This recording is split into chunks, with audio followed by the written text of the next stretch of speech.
तपस्वीभ्यो अधिको योगी ज्ञानीभ्यो अपि मतो अधिकः कर्मीभ्यश्च अधिको योगी तस्माद् योगी भवार्जुना।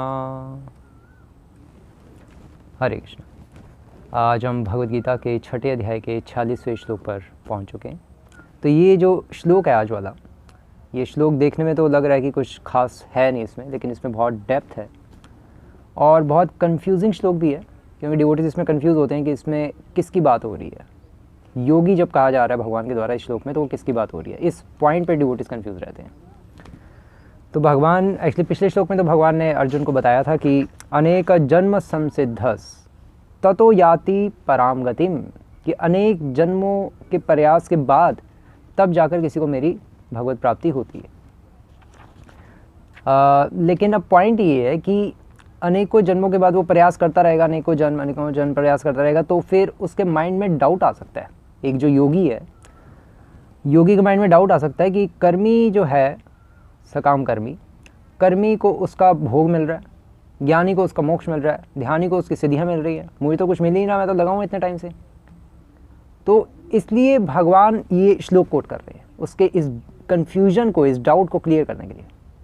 भगवान कह रहे हैं कि तपस्वीभ्यो अधिको योगी, कि जो तपस्वी हैं, जो सदैव सिद्धियों के पीछे रहते हैं, तपस्वी मतलब ध्यानी हो गया, एक तो होता है ध्यान योगी और एक होता है ध्यानी। तो यहाँ ध्यानी को तपस्वी कहा जा रहा है। ध्यानी अर्थात जिनका लक्ष्य सिद्धियाँ हैं, जिनका लक्ष्य परमात्मा पे ध्यान लगाना, परमात्मा पर ध्यान लगाकर उनको संतुष्ट करना नहीं है, उनको प्रसन्न करना नहीं है। तो भगवान कह रहे तपस्वी भ्यो अधिको योगी, जो योगी है वो तपस्वी से भी कई गुना अधिक है, वो श्रेष्ठ है योगी। योगी यहाँ पे एक जनरल सेंस में लेके भगवान चल रहे हैं।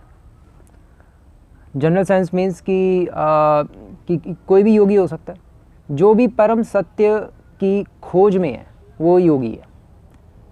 जैसे भागवतम में श्लोक आ रहा है, वदन्ति तत्त्वविदस्तत्त्वं यज् ज्ञानम् अद्वयम् ब्रह्मेति परमात्मेति भगवानिति शब्दते। मतलब भगवान को तीन रूप है ना भगवान के, एक तो ब्रह्मेति, परमात्मेति और भगवानेति। तो कोई भगवान के निराकार ब्रह्म के रूप में उनकी उपासना करता है, जो ब्रह्मवादी होते हैं, जैसे पहले चार कुमार इत्यादि थे।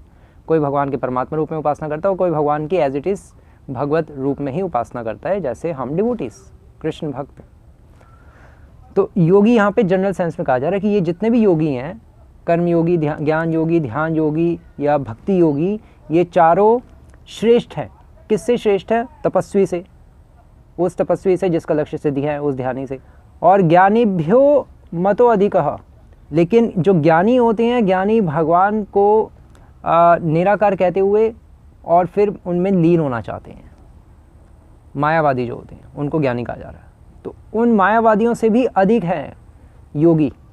लेकिन यहाँ पे योगी आप एक जनरल सेंस में लेके चल रहे हैं। तो योगी जो है, जो परम सत्य की खोज में है, वो तपस्वी से भी श्रेष्ठ है, ज्ञानी से भी श्रेष्ठ है। कर्मी भ्यश्च अधिको योगी, अर्थात वो कर्मी से भी श्रेष्ठ है वो योगी जो है, जिसका लक्ष्य परम सत्य की खोज है, भगवान को प्राप्त करना है किसी भी रूप में, चाहे निराकार ब्रह्म रूप में या परमात्मा रूप में या भगवत रूप में, जो निष्काम है। अल्टीमेटली पॉइंट ये है।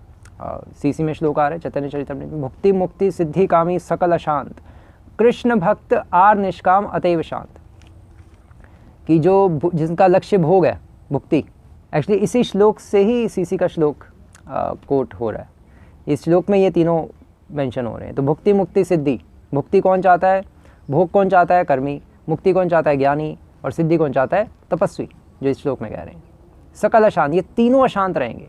कृष्ण भक्त आर निष्काम अतैव शांत, तो हमारी भाषा में कृष्ण भक्त हो गया, और ध्यान योगी की भाषा में जो हृदय में परमात्मा में ध्यान लगा रहा है और उसका लक्ष्य है भगवान परमात्मा को संतुष्ट करना, प्रसन्न करना। और ज्ञान योगी हो गया जो निराकार ब्रह्म की उपासना करता है निष्काम भाव से। तो कर्मी भ्यश्च अधिको योगी, जो हमेशा सेंस ग्रेटिफिकेशन के पीछे लगा हुआ है, कर्मी, उससे भी श्रेष्ठ है कौन, योगी। तो जो जिसका लक्ष्य है सेंस ग्रेटिफिकेशन करने का, लक्ष्य भी उसका क्या है, भगवान की उपासना करना है। इसीलिए तो वेदों में वर्णाश्रम धर्म की संस्थापना की गई है। वर्णाश्रम किसके लिए ज़रूरत है? वर्णाश्रम एहो भाइया, चैतन्य महाप्रभु ने कहा था रामानंद राय को।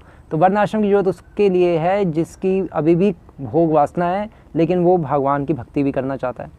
तो ठीक है भैया, फिर तुम धीरे धीरे वर्णाश्रम के अंतर्गत अपनी भोग वासना पूरी करो, जो कर्म करोगे उसका फल जो आएगा उसको जितना तुम्हें ज़रूरत है जीने के लिए उतना भोगो, और खुद भी एंजॉय करो, और मोस्टली उसको फिर भगवान को अर्पण करो। ज़्यादा खुद एंजॉयमेंट में मत घुसो, और फिर धीरे धीरे तुम्हारी भोग वासना कम होगी, फिर तुम भगवान के भक्त के रूप में परिवर्तित हो जाओगे। तो कर्मी भ्रष्ट अधिको योगी, और फिर तस्माद योगी भव अर्जुना, इसलिए हे अर्जुन तुम योगी बनो, भोगी मत बनना कभी भी। योगी अर्थात तुम मेरे से जुड़ो, मेरे से जुड़ोगे तभी तुम सुखी रहोगे, अगर मेरे से नहीं जुड़ोगे तो तुम दुखी रहोगे। बस पॉइंट है। अल्टीमेटली भगवान एक्चुअली यहाँ पे बता रहे हैं कि भगवान एक्चुअली ऐसा कह ही क्यों रहे हैं कि तुम योगी बनो। भगवान ये श्लोक कह ही क्यों रहे हैं, भगवान इसलिए कह रहे हैं कि ये बताने के लिए कि अर्जुन जब तुम योग के रास्ते पे चलोगे, एक निष्काम भाव से मेरी सेवा करने के लिए चलोगे, तो तुम्हें माया के प्रलोभन भी आएंगे। तुम्हें डाउट आएगा कि कर्मी को तो भोग मिलता जा रहा है, ज्ञानी को उसका मोक्ष मिल रहा है, और ध्यानी को उसकी सिद्धियाँ मिल रही हैं, हमें तो कुछ मिल ही नहीं रहा, हमें तो बहुत टाइम लग रहा है, अनेक जन्म बीतते जा रहे हैं अभी भी। तो डाउट आ जाएगा। इसलिए भगवान कह रहे हैं कि कोई डाउट करने की ज़रूरत नहीं है। तस्माद योगी भव अर्जुना, तुम योगी बनो और धैर्यपूर्वक चलते रहो। इसी को मेरा भक्त कहते हैं।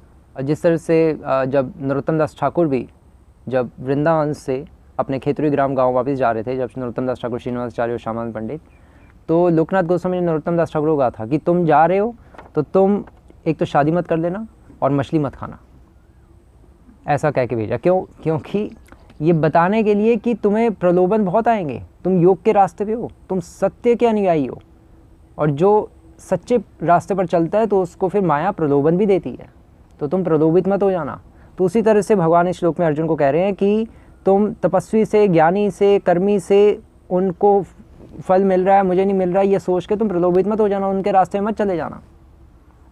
ये भी भगवान इस श्लोक के माध्यम से बताना चाह रहे हैं। हरे कृष्ण। श्रील प्रभुपाद की